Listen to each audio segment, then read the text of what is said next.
Thank you very much. Appreciate it. Thank you, everybody. Thank you. Okay, we'll next hear from David Chu, who's here. Item 14, that's AB 1468.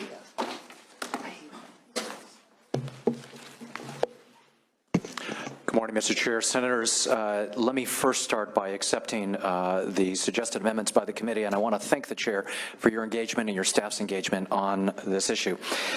This is a bill that provides authority to colleges to use funds for small grants to students who face an unexpected emergency that would otherwise force them to drop out.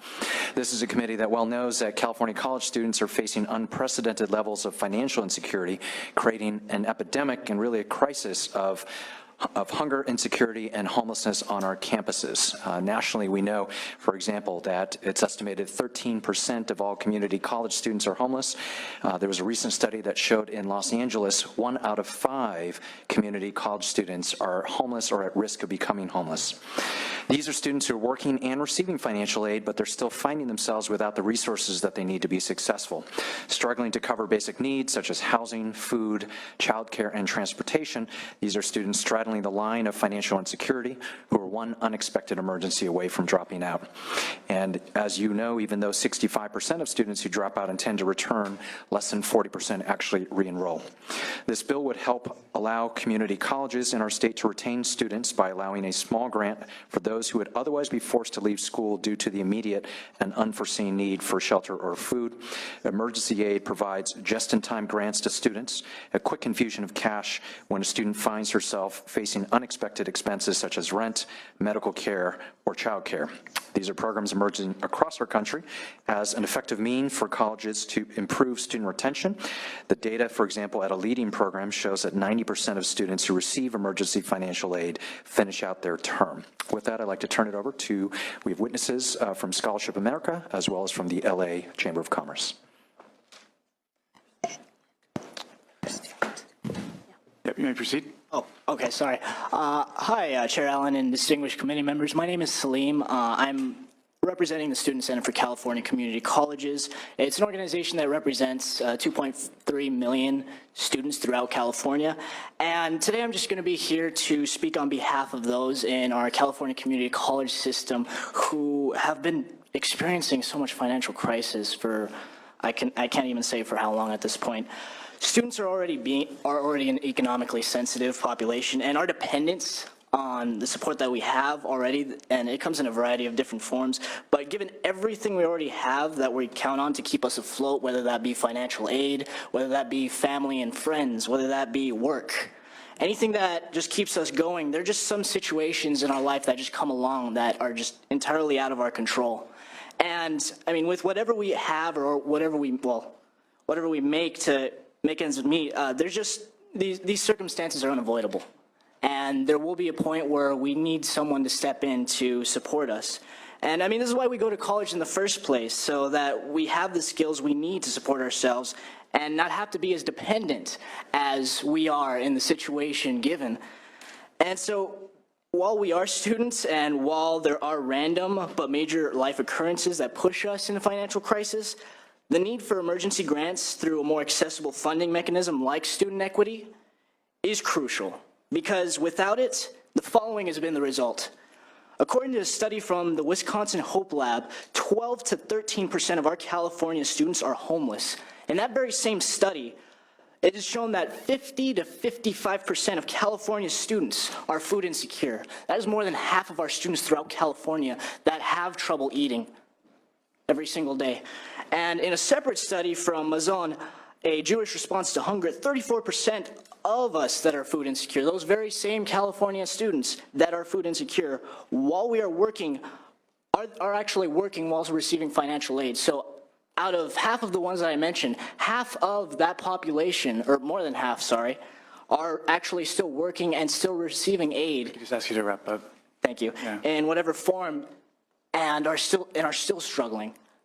And so with that, I just kind of want to say, with all the mounting evidence aside, it doesn't really matter how often a student is assessed, counseled, or how they're matriculated. In the face of the life circumstances that they're not ready for, they will drop out if they can't get immediate help. And without that immediate intervention, we fail as with the student equity funds to actually maintain retention for those who are underserved.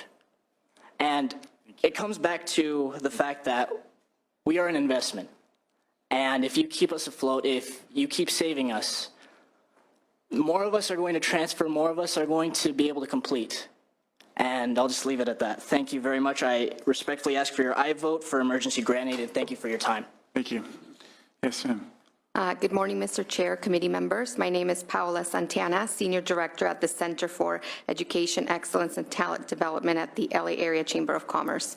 The LA Chamber is proud to support AB 1468 to allow community colleges to establish emergency aid programs as part of the strategies they put in place to close equity gaps and improve student success rates.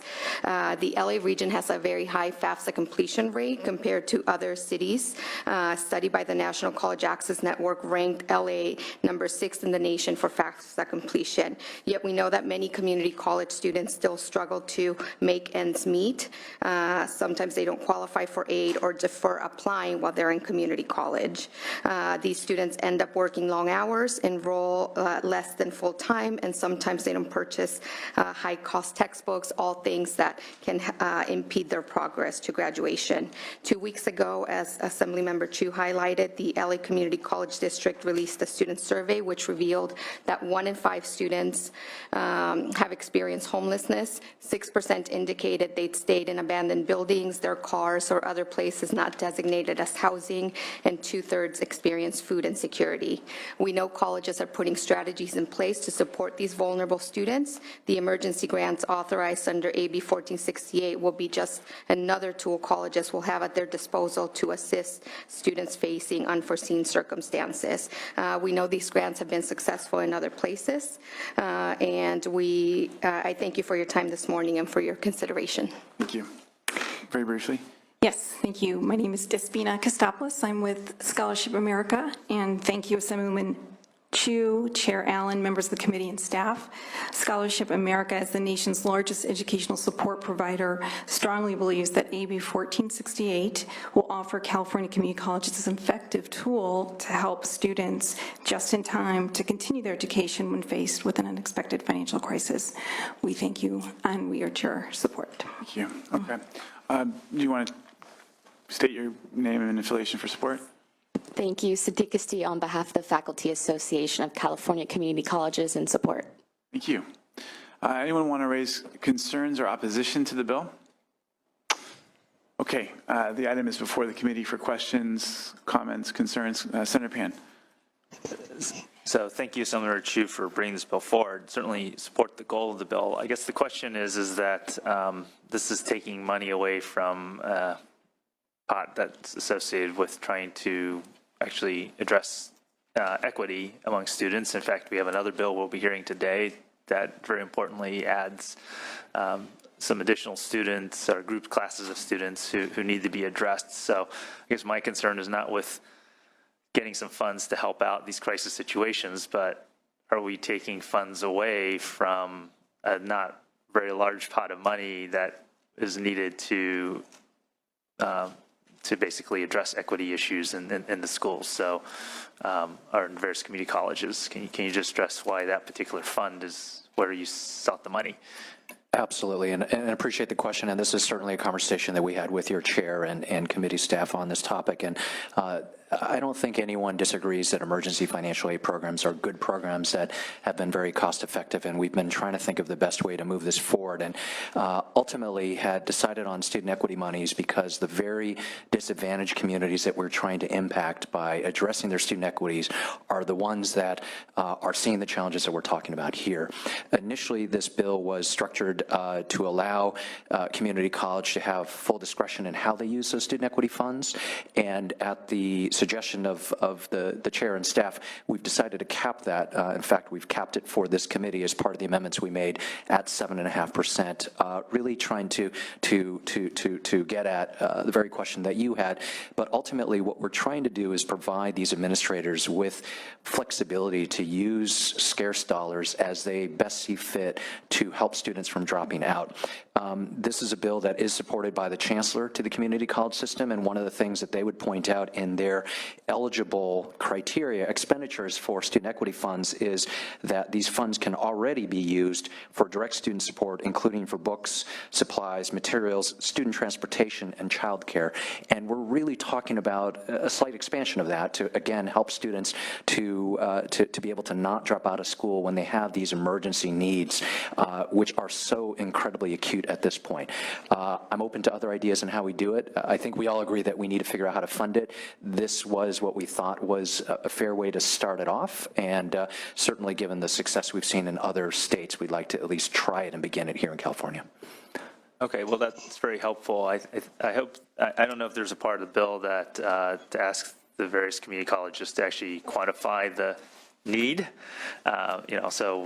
because I think when it comes back to budgets, right, I mean, again, how much, what the amount of funds we need for, if this is now an expansion of what we're using these equity funds for, then perhaps there should be, we need to also start laying the groundwork for having, for how we make decisions about how much we allocate to community colleges for various purposes, including the equity fund. And so I think it'd be important if there's some way to incorporate into the bill an assessment for each school as to what they see their need is. Obviously, we have a cap, so we have a certain amount that can go, but we can also quantitate the unmet need. That'd probably be helpful for future budgeting purposes as well as other things the equity fund is supposed to be directed for. I think that's a fair point. As was alluded to in some of the witness testimony, the need is intense. So in LA, for example, 1 out of 5 students. In California, it's estimated potentially 13 or 14% are homeless. One of the things that this bill does, and at the request of the committee, is we've amended it to say only students who have submitted a FAFSA or another indication of financial aid would be eligible for this. So that is one way of really just trying to cap the need. But we'll certainly, the idea of having a cap of 7.5% for student equity programs or up to $25,000 of apportionment funds. Again, we're trying to limit this, but to see if the use of this money would really help to address the student equity issues that we see.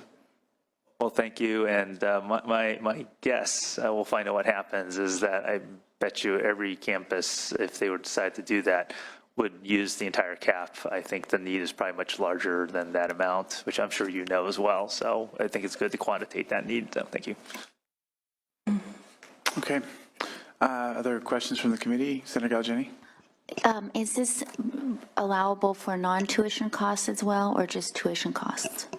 This would be to assist students who have an emergency need. So, for example, if they're about to get evicted from their home, and because of that would have to drop out of school, if they have an unexpected medical emergency, if their car breaks down, anything that would jeopardize their ability to stay in school, they could make the case to an administrator, and it would be up to the administrator's discretion whether to support that. They'd also have to submit a financial aid form, and as we were just discussing with Senator Pan, there'd be a cap on the total amounts that could be used by any administrator. Okay, thank you. Okay. Senator, would you like to close? I know this is a committee that's very focused on how to best use our funds to address the needs of our students. We have some very intense needs right now, and again, we're trying to provide flexibility to administrators to be able to keep students enrolled and keep them going through the process. Appreciate your consideration. Thank you. Is there a motion for the bill? Or okay, so it's been moved by Senator Leyva. Secretary, please call the roll. Item 14, AB 1468. The motion is due pass as amended to appropriations. Allen? Aye. Allen, aye. Wilk? Galgiani? Galgiani, aye. Leyva? Leyva, aye. Mendoza? Pan?